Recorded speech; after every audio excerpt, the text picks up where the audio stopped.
alam mo guys, bakit wala ako? Ang hirap mag-isip ng ngayon. Kaya alam mo bakit?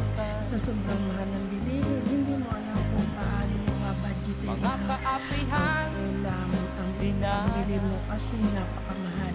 Kaya minsan, makadalasan ng ulam namin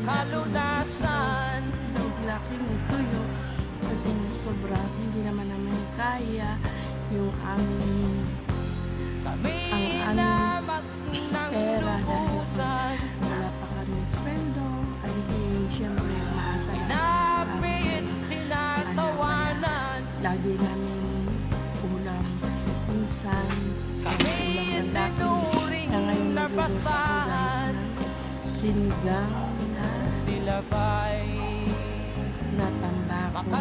Kaya kung bakit napakamahal ang 300 na bibili mo ng ulam ay kung mabibili mo lang noon ulam lang, walang pansahog. Paano mga kamatis, bibuyas guys? Kaya napakamahal. Kaya ngayon ito maghahanap buhay ulit tayo guys. Thank you. Ayan, magluto muna ako.